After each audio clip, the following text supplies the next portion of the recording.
All right, guys, we're live again, and Neil's calling in from Croatia. I'm calling in from LA.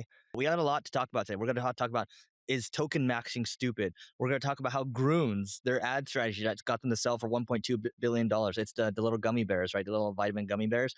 We're going to talk about how one agent is winning Stripe disputes on autopilot, $1,200 dispute won, right? There's a lot of cool things to talk about. We even got some classics for you as well, some marketing school classics, all right? So let's go ahead and get started on this. So Neil, which one sticks out to you? Here, I'll just start first. Okay, here.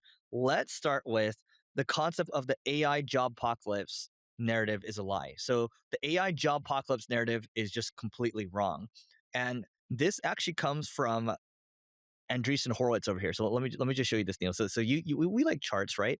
So check this out. Mm-hmm. So narrative violations abound. Demand for software engineers is actually rising. Okay, that's number one. Number two, software devs are rising as a share of new jobs. That's number two.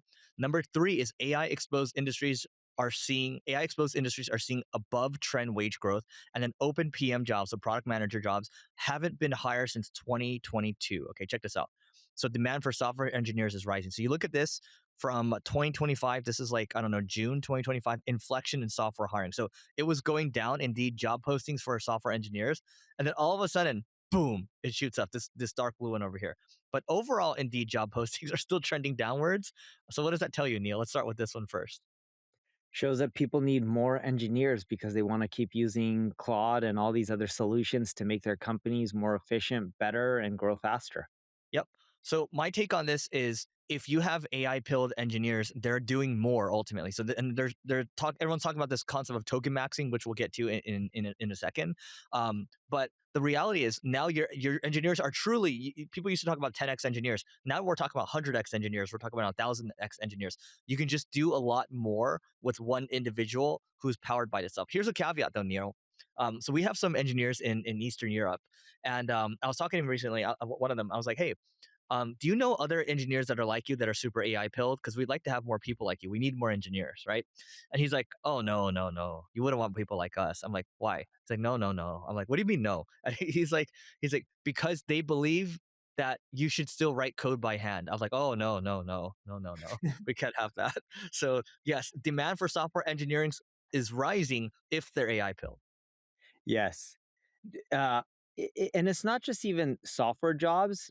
We're seeing, at least on our end, we haven't seen for most roles, at least in marketing, where AI has been causing more layoffs. We've been actually seeing the usage of AI increase in marketing. So, for example, I was giving a lecture um, A lecture. lecture or a speech.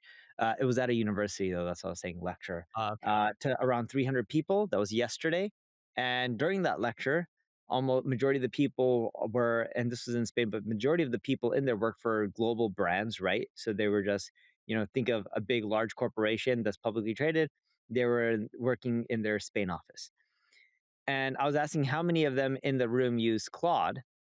More than half, it was roughly 60% that said that they use Claude. And when I asked them, how many of your marketing departments have gotten smaller? No one really raised their hand. I think there's maybe one or two, but it was a small amount. And it was for more reasons related to business performance than actual, more business performance than actual, like because of AI. And then when I dove into it even more with them and I asked, what has AI done to your marketing? You want to know what the number one thing everyone said that it's caused with humans and workers? What? It's caused them to have to work more. Hmm. So they've all found that AI has not reduced headcount. It did not reduce the amount of hours they're working. It's actually causing more work. Not that, yes, it is making them more efficient in marketing and in other roles, but it's also causing them to have to do new tasks and new work, and that's adding up. Yep. So one thing that we'll come to as well, I was just looking at, Coinbase cut, I think 14% of staff or something like that, and they're just trying to reimagine the organization, right? So the org chart, I think they want to have less and less layers, but Brian Armstrong, the CEO of and then co-founder of Coinbase, introduced this concept known as the one person product team, right, or the one person teams, because the one person now can do so much more. I just look at a lot of the things that I shipped on my own this week where I just didn't want to wait, and like that is happening now, right? So I think the demand for not just software engineers, to Neil's point, I think it's demand for AI pilled talent is continuing to rise, and it's going to continue to rise because these people can do so much more. I think the key thing, which we'll talk about maybe later, is how you go about making sure that you create the conditions where they can continue to do good work and do more. But you don't want them to burn out. That I've mentioned this on a couple of times in the last few episodes. My number one concern right now by the AI, from the AI people, AI pill people, is that they might burn out. So that's something worth talking about. Now, software devs are a larger share of new jobs. So jobs created overall, software devs versus overall. So this is cited from Morgan Stanley research, AlphaWise. So software developer is in the blue over here, and then in the gold you have percentage of U.S. created jobs which are software developers. So that's going up. I mean, it's still, we see it rising from a low of maybe 1.5% to a high of, this looks like 2.5% or so. Cool. And then by the way, you see software developer jobs on the left side. So that's in the thousands, and so it's kind of, it went to a low of, like, I don't know, this is like 22,000 to a high of 35,000 or so, or I guess this is like 37,000. Okay, next one over here. Above trend wage growth for system design and AI exposed industries. So computer systems design and related services, high AI exposure. So that's all moving, up and to the right. This is you can see the dotted line over here. This is Chat GPT. I think this is interesting. Again, I think we're just going to see more and more abundance. Technology has always created more. People are like, oh, someone was like leaving a stupid comment on my Instagram. I was like, well, this time it's different. It's like, oh, you mean it's different than the agriculture, the when we moved to the industrial age, when we moved away from agriculture, where it was like 8% of people were in agriculture, and then it moved to 2%. Like, oh, we've never experienced a shift like this before. Like, what are you talking about, man? Technology changes everything. And I'll just ask you a question, Neil. Would you rather be the king of the world 500 years ago, or would you rather be who you are right now? I'd rather. I'm gonna go with I'd rather be who I am right now because when you said 500 years ago, I was thinking about it. I'm like, wait, they probably didn't even have toilets. Exactly, exactly. Let me break it down for you a little more, Neil, because I somehow, well, I was I'm like, watching. wait, no toilet paper? Yeah, no, no, no. You don't get that. Let me tell you what you do get. So Neil, I did some research on this, right? If you live in a castle, let me tell you how it works, okay? If you live in a castle, when you take when you take a poo poo, okay, when you're like, it goes all the way into a pit. It's like an outhouse, okay? And then it smells and it comes all the way up. Okay. Not only that, you have, everybody has like a bunch of diseases and things. You don't have air conditioner. No air conditioner, no toilet paper, no toilet, okay? No cell phone, no internet, no nothing. Okay. And you just sit on your throne all day. So you rather be the king of the world or who you are today? Exactly. Technology has made our lives better, and that will never stop. But if I had a bet, I think most people would choose the king from 500 years Well, ago. 'cause you know why, Neil? Because most people, you just need to think about it a little more. That's all I'm saying. Yeah. All right. No, and that when you answered it right away, my first inclination was like, who would want to be a king? And then I started thinking about it. I'm like, 500 years ago is a very different time. You're missing out on too many things that makes life easier. Like no microwave, Yep. like think about food options. The variety of food we get right now, you wouldn't get all those varieties of food 500 years ago. No DoorDash, no Uber Eats, right? No flight. Okay. No nothing. No, no, but you're a king. Someone will get you all that stuff. But yes, you would have to go to places on a horse, right? It's just like Wait, there no, is you no didn't get any of car or that anything. technology. That technology wasn't around. You weren't a benefactor of that technology because it didn't exist. You know what I just thought about, Neil? You're going on a vacation soon, so you say there's bad internet. Why don't you bring a Starlink with you? I actually have one in my closet. I have Starlink as well. I've thought about that. Okay, there you go. But you don't want to you don't want to game it. That's good. Okay, anyway. I don't So, want to game it because my kids want to spend time with me where I'm not working that much. I can't take a whole week off or 10 days or however many days are booked. But I was talking to my wife and she's like, still work. Just try not to work for more than like 3, 4 hours a day. And I'm like, yeah, I think oh, that's that's so very nice. reasonable. That's so generous. That's good. That's 3 to 4 hours. When Yeah. I was just traveling in Mexico last week, I was working 3 4 hours a day. It's great. And then um the the girlfriend was like, "Oh, uh, do you do you feel like you're bored or whatever?" I'm like, "No, no, no, no, no. You need to take more time. You take more time. Okay, it's good." Anyway, I have this chart up, and Wait, then we can move here. but Go before ahead. we go to the chart, did I ever tell you how much time my wife requires me to converse with her on a daily basis? Like give her attention, What? like how much time? No, 30 minutes. 10 minutes a day. She's like, "Look, just try to interact with me for 10 minutes a day." And she's like, "I'm happy with that." She's like, "I know you're busy working," but she doesn't expect much. So I was like, "All right, kids expect a lot more, so I had to do quite a bit more with them." But my wife, 10 minutes, she's happy. How long with the kids? There is no set time. I try to when I'm in LA, if you notice, I don't ever do dinners with anyone, very, very rarely. I try to do dinners with my kids, no phones at the dinner table. Um, I'm willing to sit there for 30, 40 minutes. My kids probably last 15, 20 minutes. Okay. Uh, and then I'd probably do like some puzzles or other things like that or whatever games they want. I don't do that daily, but I try to whenever they want. And it's more so me not doing it as much as they actually want. They would take it every day, but sometimes I'm busy. And when I am in LA, I try to pick them up or take them to school, if not do both on a daily basis. So that gives me 30 to 40 minutes each way with them where there's nothing and we're just talking and seeing how their day goes. Usually, if I ask them at the beginning, they're gonna give me random responses and please excuse my language, but I'm like, "Oh, who'd you play with today?" They'll be like, "Poo poo pee pee, ha ha ha ha ha," right? But then after like 5 minutes, they'll really have start having deep conversations. Like my son the other day, he has a bag that he takes to school. And I was like, "William, when you leave the car, it's your responsibility to take your bag." He's like, "What do I do?" I'm like, "It's your responsibility. You need to learn to handle your possessions and take care of them and be responsible." And he's like, "No, it's your responsibility." He's like, "I only have to carry the bag because you're forcing me to go to school. If you didn't force me to go to school, I wouldn't have to take the bag with me. So in theory, it is your responsibility." And I was like, "Okay." He didn't use the word theory, but I was like, "All right." Do you feel like he's smarter than you at your age? No, sorry, when you're the same age, do you think he's smarter than you? He's 4 turning 5, he knows the square roots of numbers in his head, and Yeah. he can do multiplication of double digit numbers. He can do double versus single in his head. He can't do double and double in his head. He can do division in his head from a double digit to a single. But yeah, for a lot of stuff, addition, subtraction's easy for him. Yeah, he is more gifted, but I had to I'll also give this caveat. I think a lot of people in this world, including you and I, have more potential than where we're at right now. The difference is, and this is a sad reality, I'm able to give my kids some of the best education there is in the world. A lot of the people who apply to my kids' schools actually come from China, and they had to put on the website like you need to actually live here, and it's very competitive from applicants from China for the school I'm in Los Angeles because one of the best academic schools for elementary in the whole world.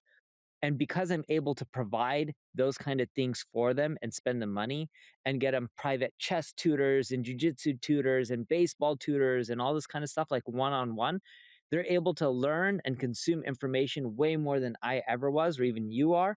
And some of it you could say is genetics, but I think a lot of it is the surroundings that you and I will be able to give the future generations.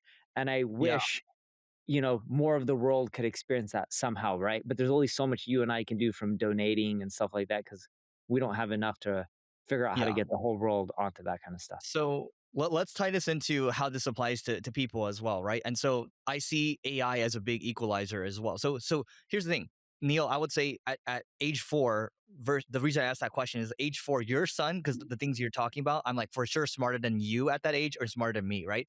But because they were provided with the opportunity, and also there's this amazing technology that will help equalize things, AI tutors and things like that as well, right? So I think things are going, like, I know there's negative sentiment in America, but again, when you look at other countries, when they think about this stuff, very positive sentiment. So let me just pull up this other chart over here and we can move on. So if you look at the open roles of product managers since 2022, look, in 2023 it was 4,000. Everyone's like, oh my god, like look, it went from 10,000, dropped all the way to 4,000 in this time period. It was like, oh, we're not going to need product managers anymore, right? So it drops down, and then what's happening is it's continued to rise from the low. It's risen 79%. Okay, this is from Lenny's newsletter, and I think this is really important because, Neil, I think really AI pilled product managers, we're actually looking for them right now. Actually, one actually reached out to me yesterday. He worked at Uber before. I think he worked at another one of these Silicon Valley startups, and he's been like a head of growth.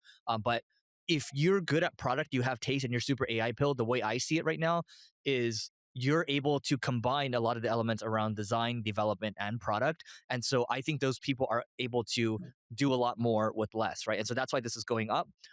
Again, a lot of narrative violations over here. And then Andreessen Horowitz wrote the whole AI job apocalypse is a complete fantasy. I think we're going to see some turnover in some areas, but especially in a lot of AI enabled industries, I don't think we're going to see that happen. So let's move on from this.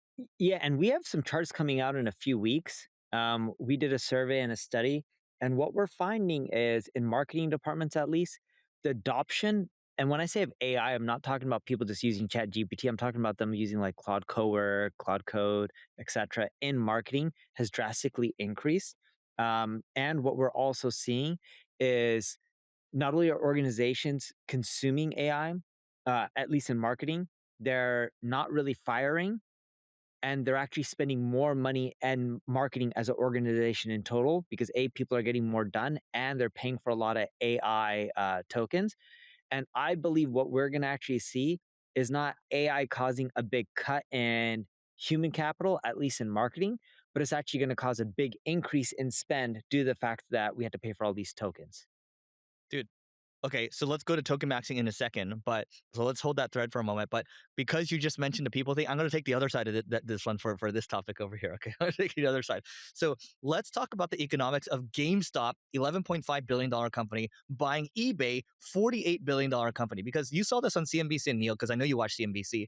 I don't know, maybe you were traveling, so maybe you didn't see it, but the CNBC anchors were like, "Hey, so how do you make the math work? Like your $11 billion company." And then it was like a really awkward, like 5 minute interaction where it's like, look at the website, look at the website, just look at the website, right? He's like, it's going to be half debt, half cash, and that's what we're going to do. Did you see that interaction? Uh-huh. But it's not going to end up happening because they can't afford to buy them, and eBay's not going to want to take a lot of GameStop shares. Okay, so here's what I'll say. GameStop CEO says eBay needs way fewer people. So I saw this interaction over here. I'm going to share my screen. Okay, so hopefully you can let me know if you can hear the audio as well, Neil. So here we go. This is from TBPN. All right, do you see this? Yeah. Okay, so this is this is Ryan Cohen from the CEO of GameStop, and then these are the two hosts over here. The reality is, most of that marketing spend isn't making money, but everyone's trying to protect their jobs, and there's kickbacks, there's all kinds of perverse incentives, and so I'm running the business like a family business. It's really not that complicated. And you look at eBay spending $2.5 billion to grow 1 million users, $2 billion in cost cuts between sales and marketing and corporate overhead. It's not a lot. And it's not something that's going to take a few years. Like, it's something that is going to happen fast, because I'm putting leverage on this thing, and I don't want to run a leverage business. So I'm not going to run it hot. I'm going to pay down the leverage, and I'm going to increase earnings. They're spending $5.5 billion on operating expenses on an $11 billion business that has no inventory and it's asset light. So there's 11,500 employees, and it doesn't make sense. Mm-hmm. It doesn't. You don't need I could run that business. I could run that business from my house. Like, it's eBay. It looks the same as it did in 1995. What he's saying is true, and it's not just eBay. Most large organizations are bloated, and they don't need as many people. They don't need to spend as much. And even if you look at like Coinbase, yes, Coinbase laid off a lot of people, but crypto's not booming as it once was like a year and a half ago, or whatever that time frame was, right? When like Solana was in the 200s and Bitcoin was at all-time highs. So Coinbase is probably not doing as well financially. And I'm just making this assumption. I haven't seen their earnings, but based on their stock price, I'm pretty sure I'm correct on that one. So when you look at it, a lot of these companies don't need as many people. It's just like Block and Jack Dorsey. Oh, we're laying off 40% because AI. No, your company hasn't been growing. So you're spending all this money for people to grow the business, but they're not growing it. The staff you need to maintain the business is a much smaller portion of people. eBay spending a ton of money to grow, and he even said that the numbers, $2.5 billion to only add 1 million more users. That's not worth it.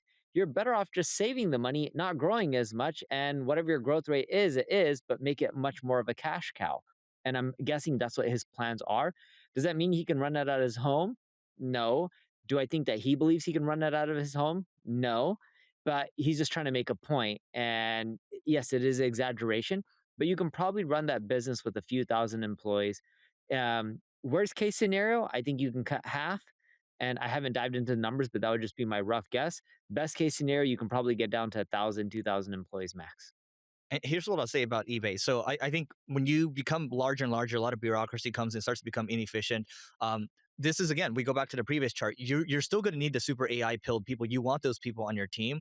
I think it like some of the examples you gave me, like there's a lot of people, they take forever to respond. There's a lot of assistants. There's an assistants, and then they're flying around in jets. They're on vacation all the time and all this stuff. That tends to happen when you add more and more layers. You get further away from the truth, and so I think his thesis is strong. I don't know if he's going to be able to pick up. If he's able to pick up eBay, amazing. Yesterday, what's funny, Neil, is he was actually he was on X. He's like he just started buying stuff on eBay and selling stuff, and then they banned him. He like shared it to Twitter that he got banned, right? So I think he's great at driving attention for this. I think there's something to be learned. I think there's a great business lesson from this as well. I don't know if he's going to get it, similar to you, Neil. But I think his thesis is strong, and somebody should try to pick it up and do what he's talking about. And I think what's going to happen is those other people that unfortunately get cut, I think they're eventually going to reskill themselves, hopefully, and then find something else to do. And I think there's going to be more balance there. But I think at first and foremost, when you run a business, it's about taking care of the business first and foremost. It's not about having an assistant and an assistant's assistant and then having all these private jets and taking all these vacations and things like that. That gets away from the main point of the business. Yeah. But the point he made about marketing, I think, is something that I hope sinks in for a lot of you guys who are listening right now. You shouldn't spend to grow at all cost. That is a very terrible model. Yes, you can spend on things like branding if you genuinely believe they're going to have a payback, they're going to pay dividends in the future. And if it's a long payback period, that's okay. But spending foolishly year after year after year, especially in an older company like eBay, spending 2.5 on sales and marketing billion, 2.5 billion a year on sales and marketing, and adding a million new users based on the data that he's sharing, that's crazy. That doesn't make sense. Dude, so totally agree. Let me share one more thing, and then there's a point here, and then let's go over to token maxing. So, by the way, if you guys are enjoying this, comment, share. This is great. It's fun when we're live. Neil, I'm looking at my screen more because my camera's better and it looks more crisp than yours. So this is a pretty good camera, right? Let's go back over here. So, all right, you see the screen again? Yeah. I see All the right. Ryan Cohen thing still. So, okay, so the end of this, remember I was talking how TBPN does the ads at the end? So this time I found the ad. So I'm going to show it to everyone and then show kind of what's working for me on Twitter right now. And then we can move over to token maxing. TBPN's daily newsletter has op-eds that are written by Jordy and I, in addition to top tech headlines and the timeline's best posts. Sign up for free at tbpn.com. Okay, so I want to explain what I just played over here. So we did the eBay video first. There's that interaction, and then they basically clipped that part. And this is I call this a mid-form clip, where it's like 3 to 10 minutes or so, and it's horizontal. It's not vertical. These tend to do pretty well on Twitter or X. You see, this one has 644,000 views. So that's 644,000 impressions that you have for a post roll over here to get people onto their newsletter, and it kind of advertises their show too. And so I think we're going to see more of this. And I wanted to test this as an example for kind of the work that we're doing right now, right? So if you go to, I'm looking at my page right now. I think this one is, maybe it's with you as well. Not bad. Okay, look, Neil. So there's a video of Neil here with his kid's laptop decorating it. And then this is us talking about Anthropic as a single growth marker. This is from this podcast, Neil. Okay. 2 minutes over here, 54,000 views. That's not bad, right? Yeah, it's not bad. Yeah, so you got two here. So my point of saying this is like you have 1,100 bookmarks, 535 likes. I think there is, this one's 1.7K. I'm looking at another one here, 10K over here, 2.2K. In fact, whoever wants to advertise on this podcast, the next advertiser will have to pay for these impressions as well, because we will also stack these on. So 18K on that one, not bad, right? So my point of saying all this is that if you're trying to grow on like an X, for example, the reason I think TBPN did so well is because they were selling these impressions, especially on X, and you had very tech forward people listening to this stuff, right? So what do you think about this? It's not a bad way to monetize, but when their ad, I always saw go subscribe to their website. I didn't hear them pitch another company or product or service. I saw other companies, so I think it just depends on what you see. Like last time I tried to show it, I couldn't find No, anything. So no, the one you just played right now. It wasn't a pitch of another company. It was to yeah, subscribe to their I own know. channel. I've seen them pitch other companies. Oh, I got it. You're saying they rotate it up, so it's random. Yeah, exactly. Yeah. So we should definitely do that. You know what's funny for this podcast, Neil? I have to record the podcast for you, or the podcast ads for you, promoting your company because you won't do it for yourself. So if you would ideally do it for yourself, we can include yours as well. So I can do it. Just tell me what you want me to record. Uber suggests, I'll just tell you right now, Uber suggests, Answer the Public, and MP Digital. Yeah. You can just make like 30 seconds at the end. Please don't do it when you're traveling. Do it in like a nicer. 3:30.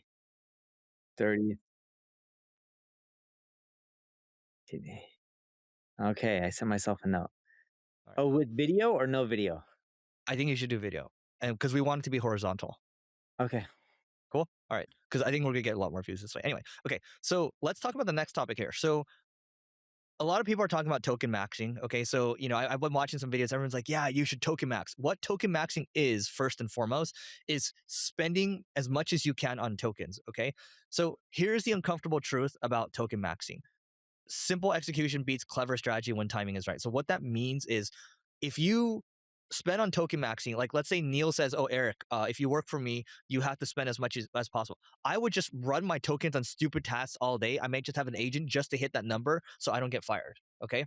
But if you say just token maxing alone is pretty stupid because it creates perverse incentives. When you create a metric like this, you have to have a pairing metric. And so a pairing metric means, sure, you can try to token max, but maybe at the end of every month, you have to go to your manager and say, hey, here's all the things that we built. Here's how it helps customers, or here's how it gets us customers. Because if you don't have a pairing metric there, it's going to just drive a bunch of compute up. You're going to pay an arm and a leg, and you're going to get nothing from it, from your organization.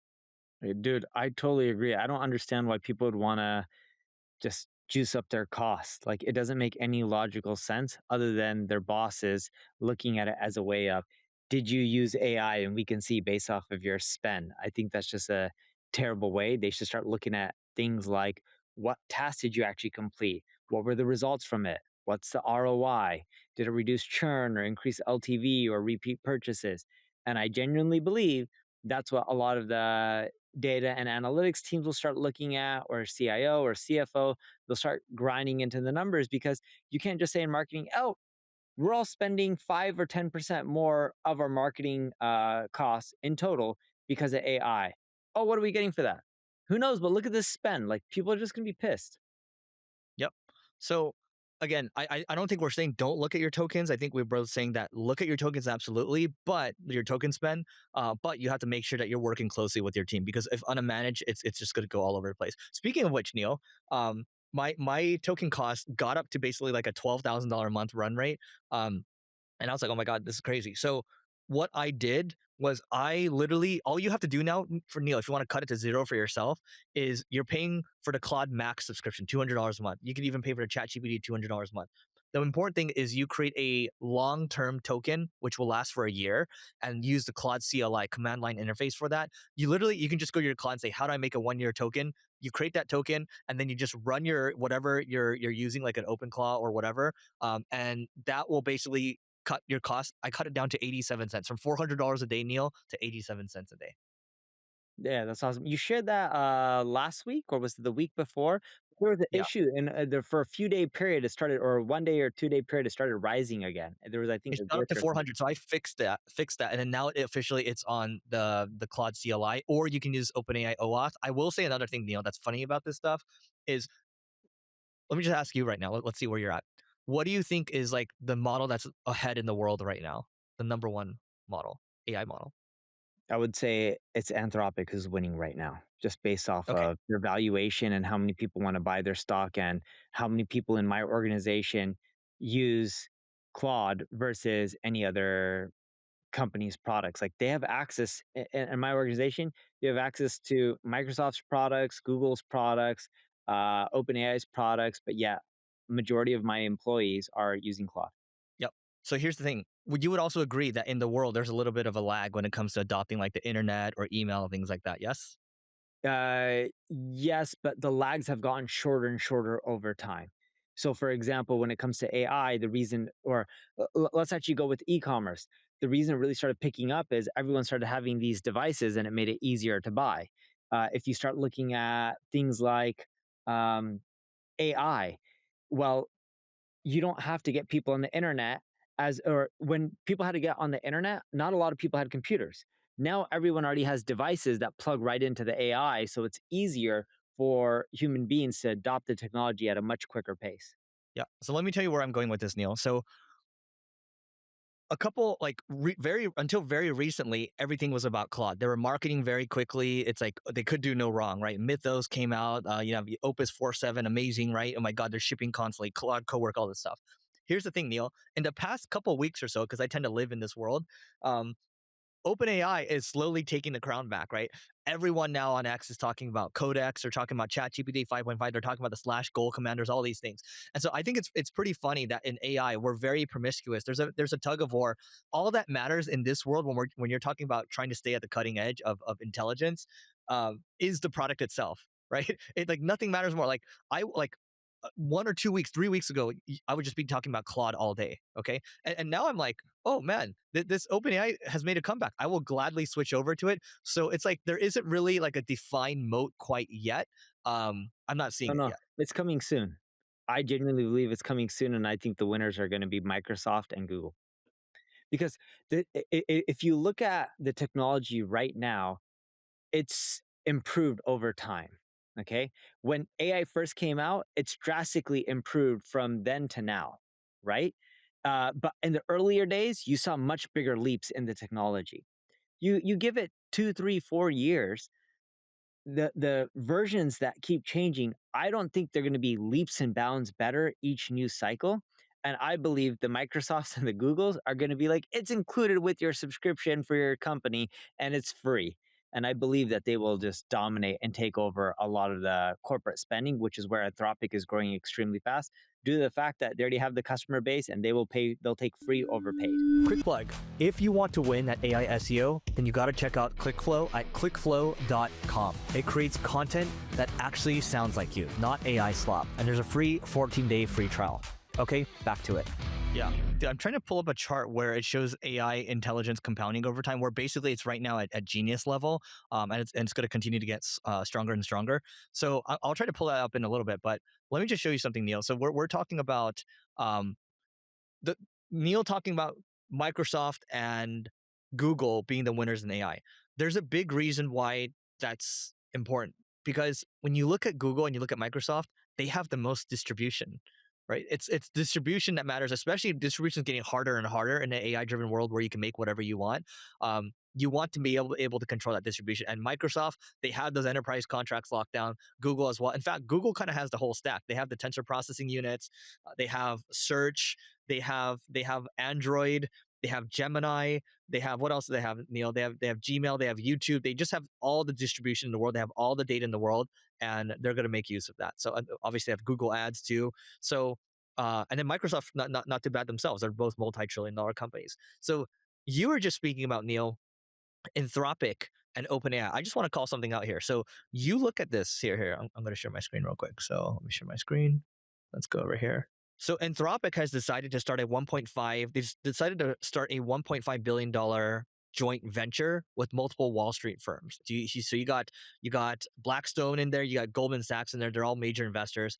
And basically, this is from Wall Street Journal. Anthropic nears $1.5 billion joint venture with Wall Street firms. Okay.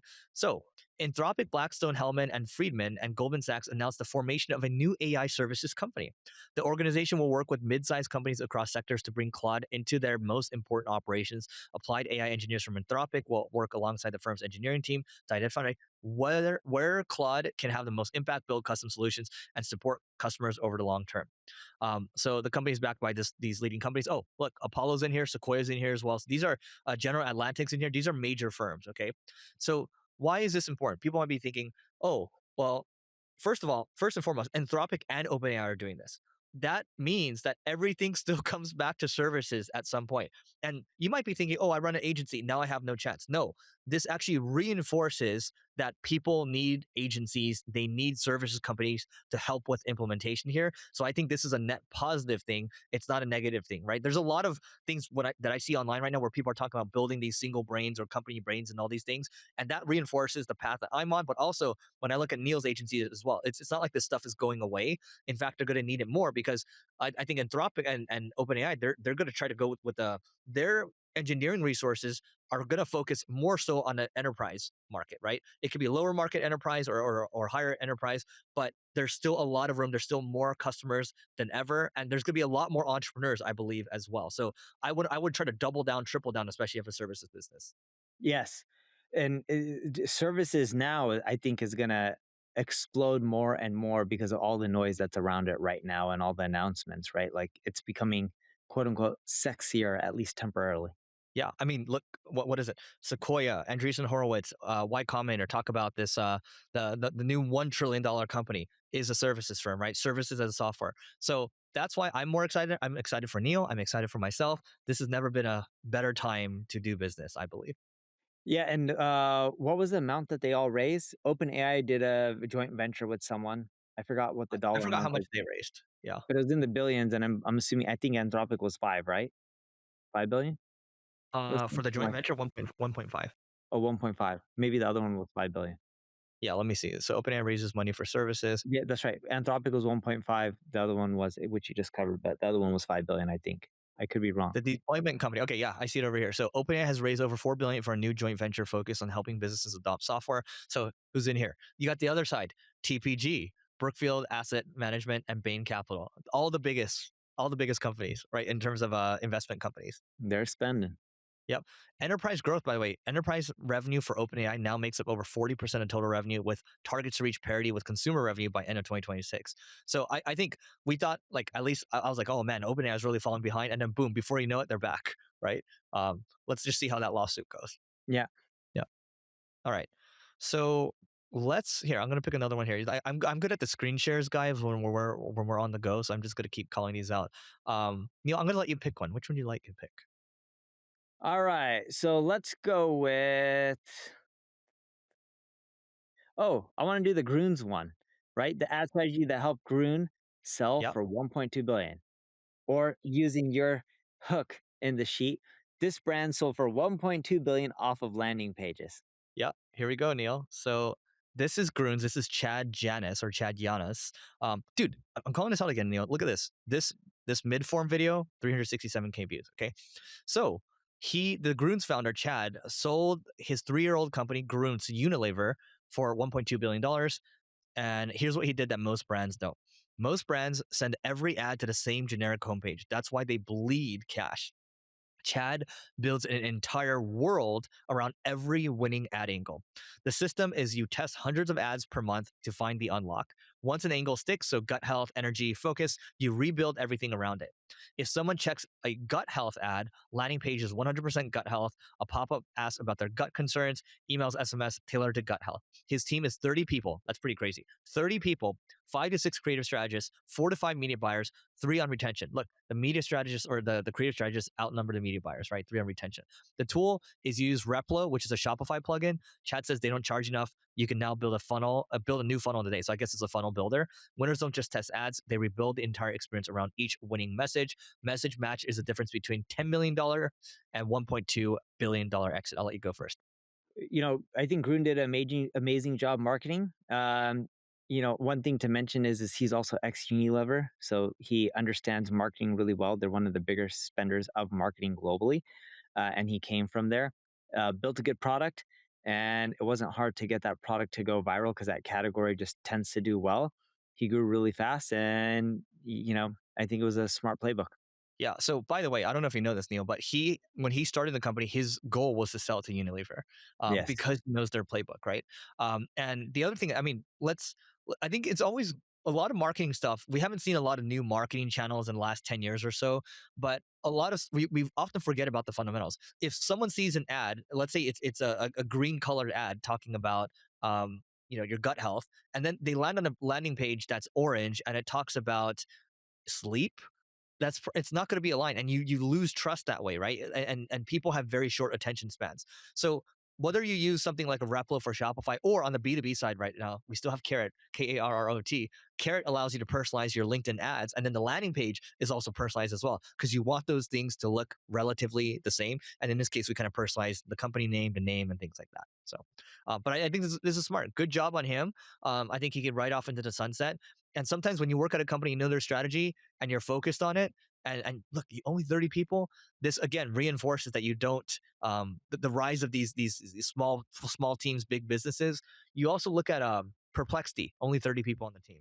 Is it only 30 people at Perplexity? Yeah. I did not. Yeah. I did not know that. But one thing about Grüns is I'm pretty sure, and when I say pretty sure, if I had it, I'm guessing, I don't have any inside information. Oh no, I'm wrong. It says 1,500 employees. Okay, that sounds about right for Perplexity. Because it's an AI company, I'm like, that just sounds too low. But with Grüns, that 1.2 billion number is the flash number, like what they go out with the release with. Majority of these deals, what happens is you get X amount of dollars up front. The rest is hit on earnouts based on the company performing and hitting, A, B, and C milestones.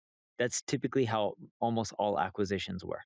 Yeah, I'm looking at it right now. So here's a breakdown of the structure. The report suggests it's a cash acquisition designed to scale the brand under. So yeah, there's probably a mix of multiple things. Yeah, it's usually not simple like here's a $1.2 billion because then people can just leave and then you don't have the founding team and a lot of people are just like I got my check, I'm done. So they incentivize not by just having you sign a piece of paper saying that you'll stay for 2 or 3 years, incentivize on which you need to keep pushing harder to grow this thing, and that's how you'll unlock more money. If not, you won't get the full 1.2. Yep. One thing I want to call out here, I mean, just going into agents. So Stripe just gave AI agents credit cards. And I think this is a really big deal, Neil, because and combined with Cloudflare, where Cloudflare allows you to just buy products using agents. I think, think about it this way, Neil.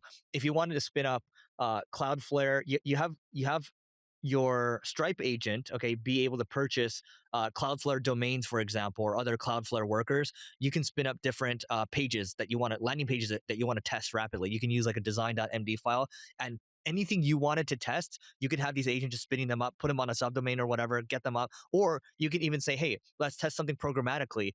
Let's get a bunch of these landing pages up, or let's get a bunch of these pages up, see how they do. You can do that now. You can rapidly test because these agents are able to purchase for you, and you're able to kind of buy these workers quickly. So this guy, Ollie Lehman, says this. I can't believe they're going to do it again. The last time Stripe shipped a primitive this big, it literally birthed the modern SaaS. Shopify, Substack, Gumroad, all your favorite indie hackers, okay? So yesterday, Stripe shipped the spending version. Anyone can now get an agent to spend money on their behalf. If Stripe's payment API created SaaS, this spending API creates autonomous commerce. So you basically just make this concrete, okay?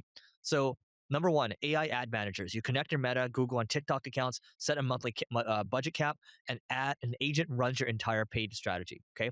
Number two, AI procurement agents for e-commerce. They supply supplier prices, auto order when costs hit your threshold, sends you a morning summary of what was bought and why. And then you have AI travel agents that actually work. So they search, compare, book, and pay with your budget rules. No more toggling between 6 tabs to save $40 on a flight. And then finally, you have AI bookkeeping agents. They will handle recurring operational payments your business already makes every month, contractor invoices, ad account top-ups, subscriptions, etc. So I think we're just going to see more and more of this stuff. And just looking at Stripe, just looking at Cloudflare, and me just giving the examples on the marketing and kind of SEO CRO side, the possibilities are becoming more and more, even more endless. Dude, I agree. But we'll end up seeing over time. If I could do one thing, I wish I could wave a magic wand and skip a few years to see where technology is, because I think life is just going to be so much better. I think there's going to be a lot of abundance for everyone. So at least for me, I'm not going to speak for you, Neil. I am, short term a little concerned for the world, but long term, I'm very excited. So I just hope we get to the long term. Yeah, dude, I hope we get to a long term as well. And I'm curious to really see how it plays out with a lot of these governments. And the reason I say that is when you look at the marketing ecosystem right now, or let's actually go back, the marketing ecosystem like 10 years ago, you mainly had just two main players. You had Google and then you had Meta, right? I know Meta back then was not called Meta, but same thing. And if you look now, you have Google, you have Meta, you have OpenAI, you have, what is it called? TikTok, you have LinkedIn, and a lot of these smaller platforms have been growing, like the LinkedIns, the Reddits. And even though they're smaller, you kind of have to be on them because they have data deals with some of the other players like OpenAI and Google. So if you're not on the smaller channels, you don't do as well on the bigger channels. But because of monopolistic rules, you're seeing more and more separate platforms, and you're not seeing like a Google early on being like, Perplexity is great, let's just go buy it for $10 billion. Like you're seeing the market becoming more and more fragmented. And even with search, it's people don't just use OpenAI or Claude. They also still use Google. And people, I remember the VCs being like, oh, this is going to kill Google. Google is dead. Google hasn't died. It's potentially the most profitable or the biggest company by market cap. Wall Street's been betting in the next week or so, they're going to actually be bigger than NVIDIA. We'll see if that happens. But Google's actually been growing in popularity. And I haven't seen people being like, oh, I don't use OpenAI, Google gives me everything. People just use multiple platforms just like they use multiple social networks. Yeah. By the way, when I use Google now, so I do often click on AI mode. So I do often switch to AI mode very quickly just to ask follow-up questions. And I think they made it work for them. Like initially I was skeptical that AI mode would work. They made it work. And by the way, searches are continuing to grow still. And their AI usage is continuing to go up. I just think there's going to be more and more demand. We've talked about this concept before known as Jevons paradox. When something becomes available and abundantly available, people actually use it more and more. Electricity, for example, or electricity then led to compounding of flight, and that electricity led to the air conditioner, right? Like there's all these things that we use. We're going to find a lot more use cases with infinite intelligence. We just don't know what it looks like yet, and that's what Neil's talking about. We're excited because we don't know what the world's going to look like, but when you have infinite intelligence, man, is it exciting, because the things that we were constrained by before, it's no longer constrained. And let me tell you one more thing, Neil. So I was listening to a podcast with the Airbnb founder today, on the, I think it was Invest Like the Best. Great podcast, by the way. Brian or Nathan? Brian. Yeah. So Brian Chesky was just talking about how, it's instead of thinking about managing people, he spends 2 to 3 hours a day on recruiting. Because if you just recruit the right people, you spend all your time on recruiting, you don't need to manage them, right? And Neil, you think about all the best people you worked with, all the best people I worked with, they don't need to be managed, and they don't like being managed, right? They like knowing which direction to row in, and they're just gonna row. Dude, totally agree with you on that. Um, if you hire the right people, it changes everything. If you hire the wrong people, it screws up everything. Yep. And I get why people say hire slow, fire fast. You don't want to hire too slow, but you definitely should fire fast. I do not like the concept of I'm going to let them learn their way into it. I found, at least for me and my management style, which is I don't do much managing, it doesn't work. It doesn't work for me either, and I love that. I love doing that. It doesn't work at all. Mhm. And to go back to Google, here's a quote from Sundar, the CEO. Alphabet's Q1 2026 earnings post Google search revenue at $64.4 billion. This is, again, just Google search revenue, up 19% year over year, as Sundar tied AI experiences to higher search usage. Google is seeing searches grow. More people are using it than ever before. But that just goes to show the marketing ecosystem, what it's going to look like in the future, is going to be more options due to the European Union and the laws we have on monopolistic behaviors in America. You're going to see more platforms competing, and companies and individuals using multiple platforms versus just one. And here's the kicker. I gave a corporate talk to one of the largest advertisers in the world. I was in their office in Spain. They're all on the Microsoft suite. I said, hey, do you guys use Copilot? They're like, no, it's blocked. We don't use it. Even though they can in theory have access to it because of what they're paying for. They're like, no, we prefer these other AI platforms that they're using that. And they mainly are OpenAI and Claude. Dude, Neil, check this out. The fact that I can do this during a call right now is insane. So you're talking about the growth. I'm like, it'd be cool if we kind of just, show people how it looks. Okay. So check this out, Neil. All right, you see this? Look, I was like, hey, draw a chart to show Google's revenue growth over the last 4 years. So next time when you talk about this data, just ask it to draw a chart for you. So I literally just put this in the search bar for Google. And you can see Google's annual revenue growth from 2022 to 2025. So 2023 starts at it's 283 billion. Okay.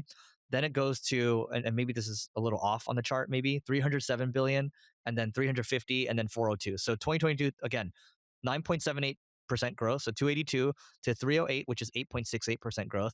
And then it grows 14% basically to 350. And then it accelerates even more, 15% in 2025. So they're not slowing down. And then I was like, dude, you know what? Why don't you just, show me what it looks like from a quarterly standpoint, and then you can do that, right? And then you can see it's moved up on this little bar over here. They're all kind of equal here, and then it kind of moves up. Isn't that interesting? It is. But what's more interesting for anyone who's watching this podcast episode instead of just listening to it, you can see how Eric's using Google. Both him and I use Google like this as well as other LLMs like this, but this just shows why Google is actually growing in search volume and not dying. They've adapted, and they've actually adapted really well and really quickly. Look at this. Alphabet has reported 11 consecutive quarters of double-digit growth, year-over-year revenue growth as of Q1 2026. That's just insane to me. Growth is driven by AI infrastructure, consumer AI products, and search query volume, with Q1 2026 being the strongest quarter ever. I think what's amazing about Google is that people like consumer, I think, is very difficult. They have consumer and enterprise nailed down. You don't have many companies that can kind of figure that out. So, and oftentimes those are the multi-trillion-dollar companies like an NVIDIA, or you think about like a Microsoft, for example. So anyway, good stuff. All right. So I'm gonna here. Let me talk about this. So there's this creator play that takes brands from $5 million to $100 million a year. Do you know what it is? No, 500 million to a billion? No, 5 million a year brands to 100 million a year. So this is called the Hudson method. This is from Sean Frank from Ridge. Okay. So I have personally seen 6 brands restart growth using the Hudson method. The steps. Number 1, seed hundreds of creators on TikTok, small, new accounts, no one famous. That's okay. 2, pay them per video plus commission, but heavily incentivize them to post lots of videos. Bonuses for posting 100 plus videos a month, okay? Number 3, take all the creative, load it into every ad channel.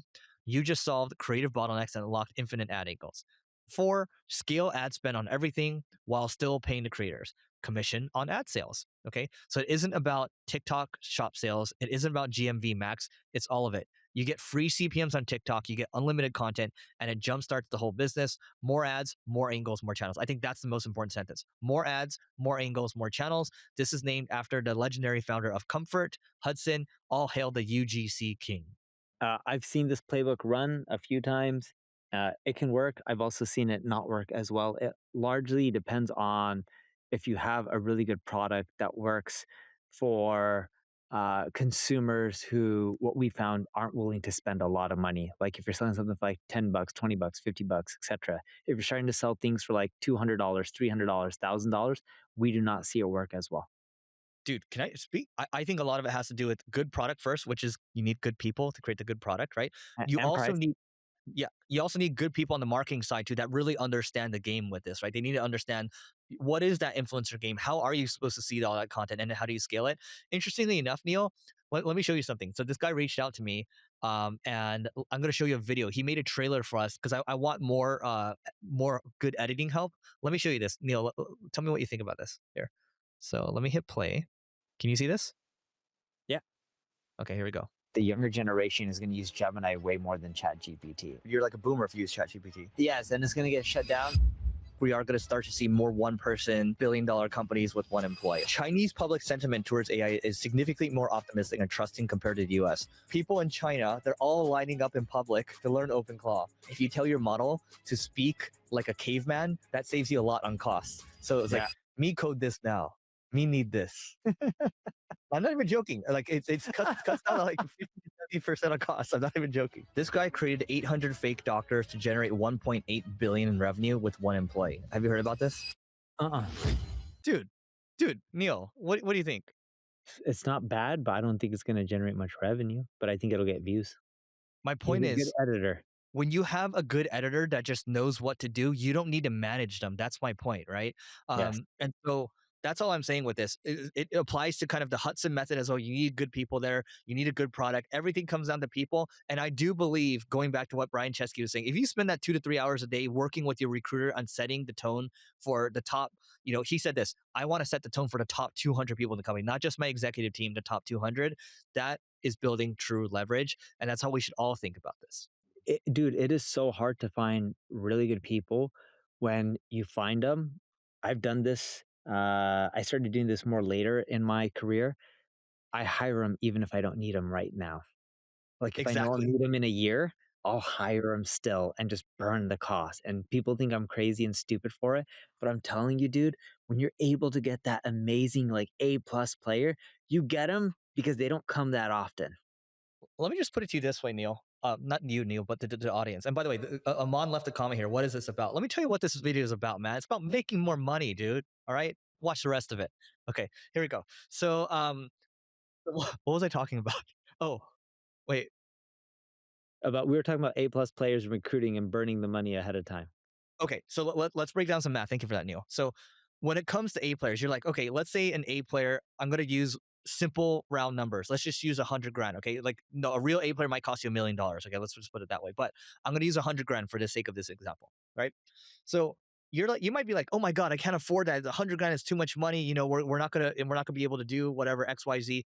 But here's the thing: if that person can bring you $3 million because they're that damn good, okay, 30x return on that. Okay.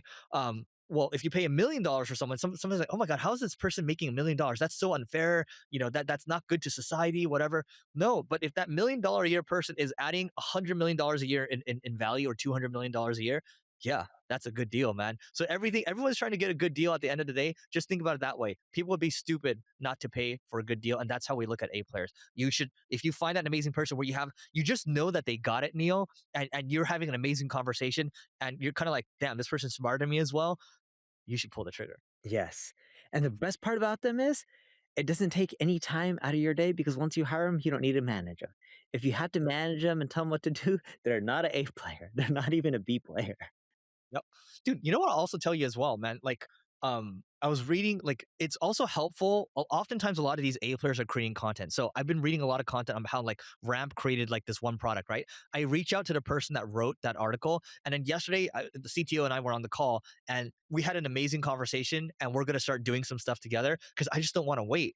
And that's the thing. When you're out there, the other meta lesson from a marketing standpoint is if you're out there creating content, people like to say you increase your surface area of luck. That's what you're doing. And then when I got on the call with him, I was like, oh, dude, the ramp thing is not even what I want to talk about. I want to talk about you. I want to talk about you helping us, right? And that's how these things go. So Neil, I don't know about you, but I have a list on my Apple Notes where I'm just like, these are people to hire, right? And so these are all people that I want to hire. Maybe I can't hire them all at the same time right now, but I always keep that list. And then what I do, Neil, is every 6 months or so, every 3 to 6 months, I'm just following, hey, how are things going, man? Hey, how are things going? What can I do to help? How are things going, right? And sometimes, Neil, you even have to wine and dine these people. Like you take these people out to dinner with their wives as well, because their wives have to approve you as well, or their spouse. I don't know how you've seen it. Share your experiences. With taking people out, Yeah. So when you're recruiting someone, you have to sometimes, if it's like someone top level, you have to get the spousal buy-in as well. Maybe you haven't seen it. This looks new to you, but I've had to do that before. So uh, the spouse part I know, in which sometimes they want I haven't had to actually talk to the spouses, but sometimes their spouses, like they'll be like, oh, I want to talk to my wife or my husband before I make my decisions. But the taking people out, I never had to do that part. That was a part that, was came out of left field for me. Like I've never had yeah, to actually like wine and dine or take them to a baseball game or do whatever. Like it's just more so um, either I can convince them on the phone or I can't. yeah. So let me pull this up real quick. Let's make a switch. So I do want to talk about Coinbase. So Coinbase, by the way, they reported a 5% decline year on year. To Neil's point earlier, I think trading volumes have gone down maybe 25-30% or so. So Coinbase crypto exchange, I think Neil's searching it up right now. Um, Well, so it's also getting more competitive because other people let you buy the cryptocurrencies like Robinhood at no fees, from my understanding. really, can you Google that too? Yeah, I don't think Robinhood does. Robinhood charge you to buy crypto? I'm pretty sure it's free. There's no trading fees. No, Yeah, really? commission-free trading. Wow, Yeah, there's no fees to buy or sell cryptocurrency. But dude, the that's way they great. make money is the spread. Like if you're trying to sell your stock at 130 and they can find a buyer to buy it at 131, they make money, right? Yeah. And they do really well from that. But if you want to buy on Coinbase, from my understanding, let's see, Coinbase, they charge for cryptocurrency. Let's see. Yes, Coinbase charges fees. They charge an arm and a leg. Yes, it's really fun. Coinbase Pro is cheaper. I don't know if it is anymore, but I, it I used pay to for be. Coinbase One. So Coinbase One has no fees, but you're paying like $200 or $300 a month or something like that. But there's no fees. switch to Robinhood and it's free. I have no association with it. You just saved me $3,600. This is great. That's a lot. Do you pay $200 a month or $200 a year? I think it's here. Just Coinbase one cost. But how did they save you $3,600? No, I think it's 300. Yeah, okay, it's $3,000 a year. Yeah, so 300 a month or $3,000 a year. I paid the $3,000 for the year. Yeah. So you should just cancel and switch to Robinhood and just get your trading for free. Yeah. They both make money off of spreads, so like, why not just take for free? I like my Coinbase One card, which gives me up to 4% Bitcoin rewards for my credit card spend. Does Robinhood have a card? They have a good credit. They have a good credit card with the ability to earn crypto. Let's see. All right. 5% cash back. That's what they have. Robinhood, as of 2026, offers credit cards that allow you to earn rewards, which can be utilized for cryptocurrency, particularly with their gold and premium platinum card. They have 3% cash back. The platinum one launch offers 5x credit limits, 5x cash back. Gold crypto rewards. People can dig in if they want, but like, dude, this is how I believe it's actually better to market. Instead of spending a lot of money on ads and even SEO and GEO and emails and all this stuff, I'm not saying you shouldn't do that, but if you can just take a model like Robinhood and do more at a better price, your marketing goes much further and you don't have to do as much marketing to grow much quicker. And you can just see it in stock price. Like if you look at Hood, the last I checked, they were close to $100 billion company. What are they right now? 68. So their stock is down. You know, it was at 152. They're now at 75. So yeah, they were over 100 billion at one point. Call it 68 right now. If you look at Coinbase, it's a $50 billion company. So I think it's a better mousetrap. I think there's also something to learn from what Robinhood has done. So they have, I think, 5 or 6 business lines that do over 100 million a year. So you have 9-figure businesses, and when you, as you get bigger and bigger, the more kind of products and services that you offer, the more value you can provide to your customer, the more you're able to retain them, and the more you're able to grow. So I'm not saying that, hey, you should, let's say you're listing your agency owner right now, you should have like 10 different services at once. I'm not saying that, but once you start to feel like you're capping onto one area, you should start to add more services, right? So I know some people that are really good in one area, like influencer marketing, for example. Well, okay, you start to get a bunch of people in. It's like, hey, I see angles for other areas too. How can you upsell and cross sell over there? And then that's how you can really expand. Because if you stay, let's say I was just a someone doing YouTube agency. I can grow it to a certain level, but if you really want to expand, you're gonna have to think about, oh, how do I start to help with making ad creative? How do I start to manage the ads as well? How do I add all these other loops and these workflows in there to add more value? Because that's ultimately how you make more, by adding more value. Yeah, and interesting enough, both of them actually have that. So Robinhood has 11 divisions that generate over 100 million a year in revenue. Coinbase has 12 divisions that generate over 100 million in annual revenue. But what you're getting at is a really key point for anyone who's trying to do marketing and specifically scale up ads. When you're trying to scale up your ads, you're going to hit a ceiling. And you can keep testing different creatives, but sometimes you just can't spend more without just having diminishing returns. A prime example of this, which we talked about in a previous episode, was eBay. When you spend $2.5 billion on sales and marketing to only get 1 million new users, you're spending a little bit too much and you should probably cut it back. And it may be better to have 900,000 users and spend a half the cost, right? Like there's a point where just spending that extra dollar just has massive diminishing returns. So an easy way around this is not, yes, you want to keep testing new creatives and keep tweaking your ads and trying to fine tune them so you can scale them, but there is limits. But an easy way around this that a lot of people do in marketing is they create more divisions.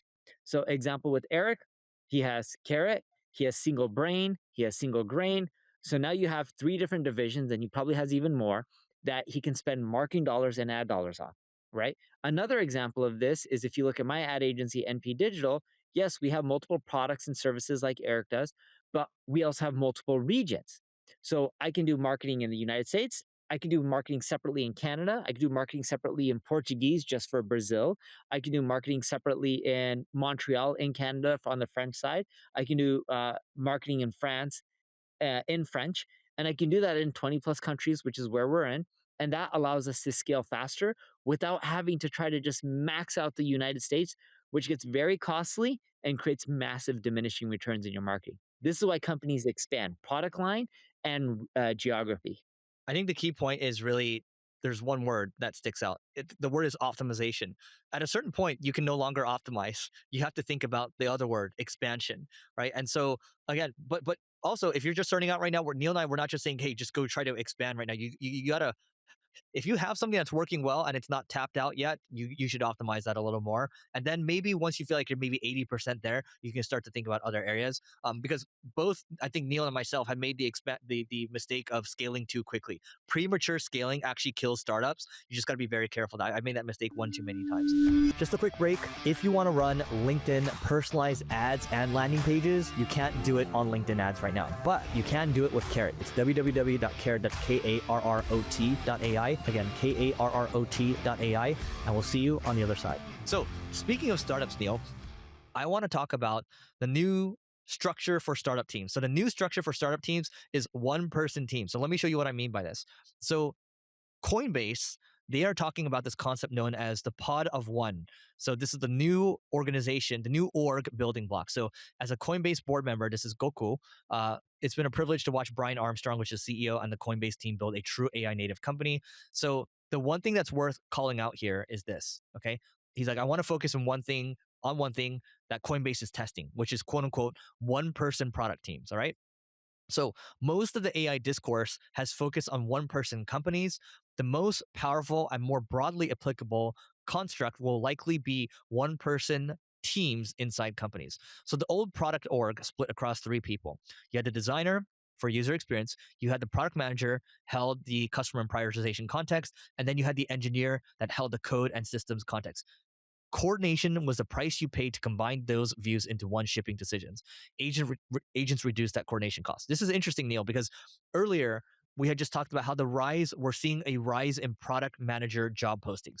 It went from 10,000 to low of 4,000. Now it's up 79%. Okay. So a single high agency person can now ask agents to draft flows, write code, run QA, summarize customer feedback, generate variants, check edge cases, and produce release notes. Here's what I want to call it, and then we can react to this. So I think this one-person product team, it could be a product manager, it could be a designer, it could be a developer, it could be any of those. If they have taste around all these areas, if you're a designer, you might have more taste around design. Okay, that's how your product team's going to look over there. If you're an engineer, okay, you have more engineering taste, but you can do all these things together now. And this model rewards a very specific kind of builder. They're technical enough to inspect the work. They're product minded enough to choose the right problem, very important. Tasteful enough to reject mediocre output. Designers are good at that. Fast enough to ship before the org forms around the idea. The scarce skill is judgment. What do we think about this? I think it's great.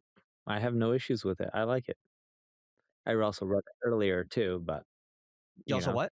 I also read it earlier because I saw it right when it went live. Yeah.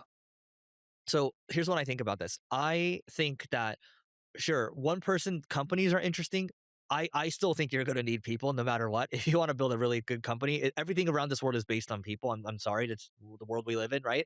And I do agree the scarce skill is judgment, but this is why we've been saying that AI pilled people. If this is the forming of it, right? One person product teams is in fact a super AI pilled person, and that's why I'm stretching our people as much as we can. Literally, our people are going through a hackathon right now. Actually, Chris from my team is watching this as he's doing the hackathon right now on the team. So hey, Chris. But my point is, you have to both Neil's company and my company, we're trying to create the conditions for success so we can have these one-person teams. That's exactly what we're trying to do. And most people they want to come along. You just got to, set the conditions for them to be successful. And there's going to be some people that don't want to come along. So I said to Neil last week, or maybe the week before, I was like, I'm counting on people to get better. I'm also counting on some people who don't want to take the ride to not want to take the ride and kind of self-select themselves out, right? And that's why there's so much intensity going into this right now.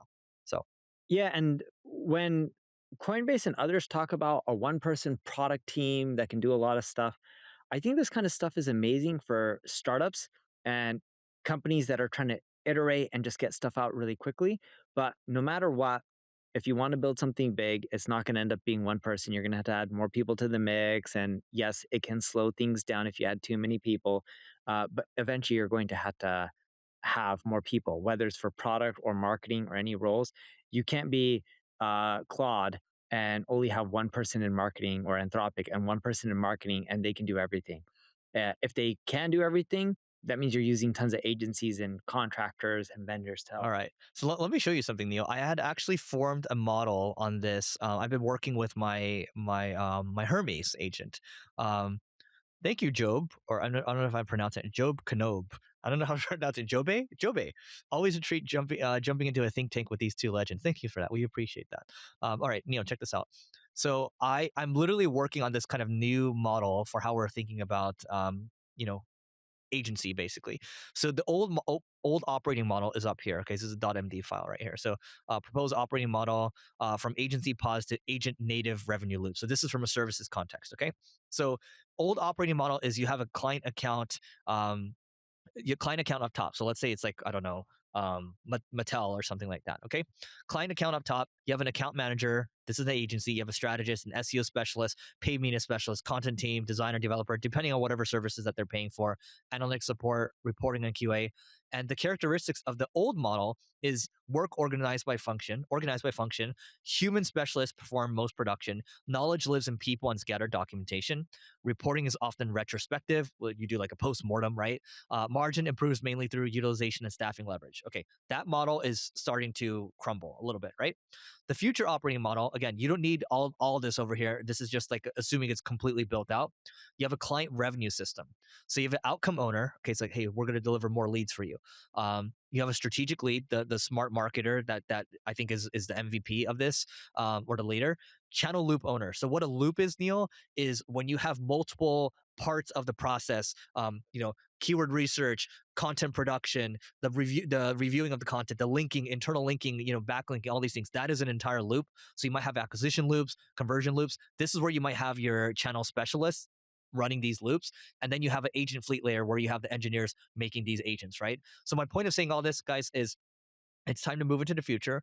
You have work organized by business loops and outcome. Agents handle repeatable execution and monitoring. Knowledge compounds in infrastructure. Reporting becomes continuous insight and action. Margin improves through automation, reuse, and productized discovery. So I think I don't care if you're a product company right now. I don't care if you are a services company. This is how this stuff is going to look, and it's going to be organized in this way. And I think these one-person teams are going to be sitting in these different roles. They're just going to be doing more. That's what we've been getting at.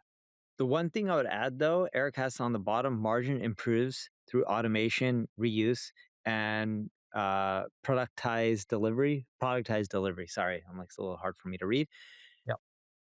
Your margins, as they improve, I recommend that you double down and you do more and keep your margins the same, but just give more for the money, because that's the way you're going to win in today's world. Because if you just try to ink out more profits, I believe someone else is just going to come in and run a similar playbook and offer to do it for cheaper.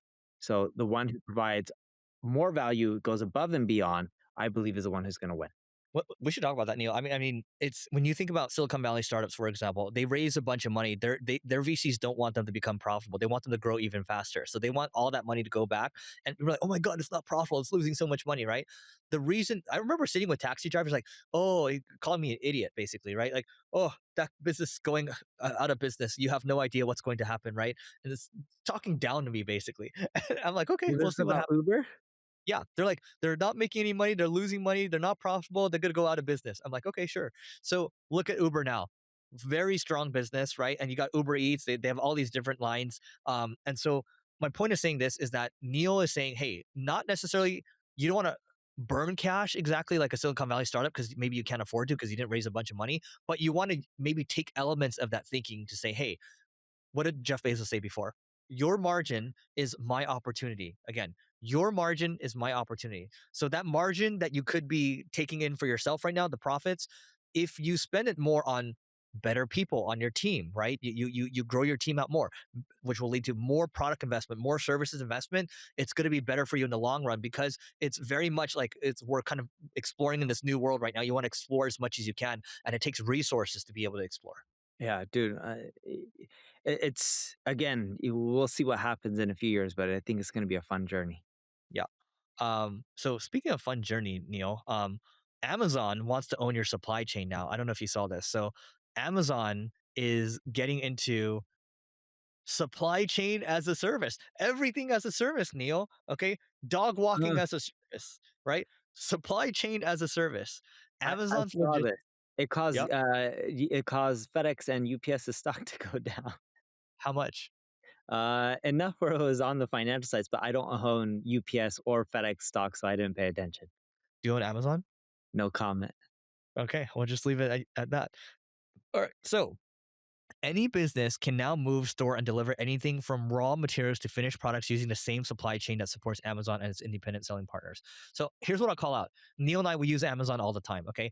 When Neil gave me these beautiful yogurt gummies called Yogis, I ordered it immediately. It showed up the next day. That is logistical magic. When he wanted Grüns, he ordered it from Amazon, right? When I'm on the plane, I'm ordering from Amazon, so stuff shows up back at my place already. So Amazon's logistics, I think, is second to none. And now this is a service that's available to anybody. But when I say anybody, I'm not just saying every human. It's also available to every agent as well. Like earlier we talked about, oh, you can now buy, your agents can now purchase using Stripe, okay? And now your agents can now buy online infrastructure. They can all also leverage Amazon's logistics network to help sell stuff for you, or they can just take care of stuff themselves, right? So this part is really important. This is a physical part of the world, and I just think this is great. This is now called Amazon Supply Chain Services, ASCS, opening its freight, distribution, fulfillment, and parcel shipping capabilities to businesses of all types and sizes. Leading brands Procter & Gamble, 3M, Lands' End, and American Eagle Outfitters are among the first to sign up. Look, Neil and I, we don't sell physical products, but in this type of world, maybe we will have some physical products just for the hell of it, right? Because it's pretty easy to just get going now.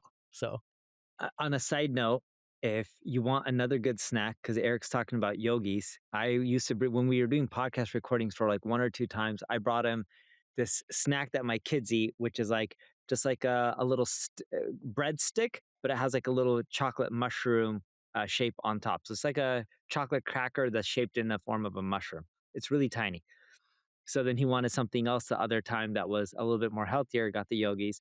But if you want another version that my kids love is go to Erewhon, order Painterland Sisters, okay, yogurt, and get vanilla flavor. Vanilla bean, I believe, is the flavor. They have a lot of them in stock. You can Uber Eats it. Get ghirardelli chocolate chips, the baking ones, and pop them in there, mix it. It tastes like delicious ice cream that's pretty healthy for you. Neil, what a bad user experience. You can't talk about it and not show it, okay? Like this is what Neil's talking about here. These are the Meiji Choco Shrooms, okay? Choco Rooms. Chocolatey cap with a crispy cracker. You know what, Neil? Since you said that, add to cart, okay? I'll show you. All right. So, so but this looks pretty good. I've had some of these. I'm just like, I don't want to eat too much chocolate, but because Neil spited me, it's a chocolatey cap with a crispy cracker. And you look at all this stuff. I have like dark chocolate here and all this other stuff. And all these Do you pills. know how many of those bags I have in my house? If you had a guess, how many do you think? I think you probably have like 6 boxes of these. I have like hundreds. 100, yeah, so 24 times 6. There you go. We get the bigger bags, so ours don't have 24 per box, but it's a similar size box, but the bags are bigger and there's more chocolates in each bag. But we have at least 100 to 200 of them sitting in the house. 100 Yeah. easily, maybe 200. Well, while we're doing this, we might as well pull up the yogis too. So the yogis, I would just go for the strawberry on this side, okay? Strawberry is great. These are like real fruit bites coated in creamy yogurt, okay? So we're now sharing we're sharing our product taste with you all. And But check out Painterland Sisters. You're gonna have to Google it. Vanilla bean flavor. I'm telling you, dude. Just put the Ghirardelli chocolate chips in there. It tastes better than having like chocolate chip ice cream, and it's healthier, a lot healthier, high protein. The Painterland Sisters yogurt. They sell it in Erewhon. oh, And if you have lactose problems, it's lactose free, so you won't have issues. I don't like yogurt. Anyway, well, Neil, we have 2 more minutes here. So what do you got in 2 minutes? Anything fun to share that you're working on? The One project. one project that I'm working on. Okay, you'll like this one. I'm trying to figure out how to dominate China in marketing. Okay. And Do the you have reason any I say Chinese that is, people that will help you with that? yeah, I'm talking to a few people who are really good with China. Because here's the thing. China, I know a lot of people don't care for it as a market, at least people in the US. But when my mom keeps getting packages every single day from Temu, like, why am I not the agency that's not only helping companies market in China, but helping these massive Chinese companies? Because there's so many of them now. market to other regions in Europe and Latin America and America, etc. Like, dude, some of these Chinese companies are just massive and they print cash, and it's like this is a great market to enter into. Not only do I want to speak there at least 4 times a year, if anyone's well connected with China, hit me up. And I'm trying to figure out how to build a team there over time. I love it. Well, great. You will have a lot of experiences there. Just me saying this as a Chinese person, but I think it's it's a good market. You're definitely gonna have a lot of experiences. Um, But before we change on the experience, one thing that China does, like I use Uber Eats. So typically when I go to a hotel, I find that it's easier to just order Uber Eats than it is to get room service. And it is genuinely usually cheaper to use Uber Eats and actually get the room service. Like, but it depends on the country. Like I was just in Spain, I was at the JW Marriott, room service for 4 eggs and toast. I did not get a bottle of water because they had free ones in the room. Was 11 $75. euro. 11 euros. 11 euro? Yeah. At that point, I don't do Uber Eats. The cost is just amazing. And I know that this kind of stuff makes me sound cheap, but it's harder to earn money than it is to save it. So I try to think twice before I spend my money. But in China or in a lot of hotels, when you order Uber Eats, they make you go down to get it. In China, a robot comes up and delivers it to your door and you just pull it out. And I'm like, this is great. Yep, they're very much living in the future. I'll just leave it at that. So Neil's working on that. If you're connected in China, reach out to him. Here's what I'll show you. What I've been working on. Then we can get out of here. We should do this every now and then, Neil. So We should do that at the end of every episode. What are we working on this week? yeah. So, dude, this site, look at this single brain, right? One trusted brain per client. So, we're getting a lot of interest in this right now. And here's the thing I'll say about people looking for our revenue agents. Typically when you get on a sales call, sometimes they'll ghost you, right? Nobody ghosts in this scenario. Okay. So, this is our new singlebrain.com website, and it talks about like the marketing partner companies can't outgrow.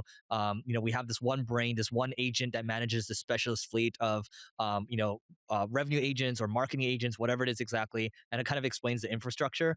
So Neil, I'm sure like those of you that can't see this right now, this website I created using Claude Design, and I got my OpenClaw to then deploy it on singlebrain.com, and then this logo was created by my team. But this is pretty good. Like I came up with this concept known as SSR. You want your agents to be secure, stable, and reliable. SSR grade trust, right? SOC 2 compliant, and then single grain becomes a marketing partner companies cannot outgrow by giving each client one trusted brain connected to a managed fleet of specialist agents on isolated deployments built to SSR grade trust. Dude, the typography here is good. I'd even write this stuff, Neil. No, this looks good. Now zoom into the logo. I can't see the logo. Did they Here, put I'll a make it brain in there? It'd be cool if they did. No, it's just a single grain logo, but a circle. It kind of looks like a brain, no? No, I can't. It doesn't look like a brain when you zoom in, but it's too hard for me to tell on my screen. But Yeah. no, I also think it's smart that you kept the original single grain icon in there, so that way it ties them together. Dude, and look at this. I was gonna give up on the second page over here. I'm just like, I'm too lazy to get the second page up. And I was like, Claude Design, just make the second page done. And the cool thing is, Neil, when I deployed this, I went to my open call. I was like, hey, are we going to carry over to pixels, like the tracking pixels, the conversion stuff? Is that all going to like everything flowed to the new version? And it did a smoke test first. I'm just like, dude, Neil, this would have taken us weeks to do, and now I can do this end to end. Isn't that crazy? What a Yeah. good life. Still, we both still recommend having human modified and fine tuning it and optimizing for conversions and stuff, but you should be using this for V1. Why not? Quick and decent. Quick and decent. What I've been pushing my team on is not just V1, keep iterating it on V2, V3, V4, and then when it gets to like V5, then have a human go it. Dude, and now that you have /goal with OpenAI, it literally will just continue to work, and that's when you use Codex, the app with it. And I'll leave you with one more thing before we go here. OpenAI just came out with this thing called Symphony. Neil, you remember like the Trello boards, like the Kanban boards where it's like done? So you can now just give the tickets to the AI and it'll just continue to do the tickets over time, and you can continue to fill it up. And so now it's becoming more and more autonomous, right? That's why a lot of people are switching to Codex, Symphony, using 5.5, using /goal. So there's a lot of crazy stuff happening. That's why you guys should stick around. Check us out on YouTube, subscribe there. Now come to us over on X because we're both going to have post-roll ads for our stuff too. But that being said, yeah, we'll talk to you guys later. Bye.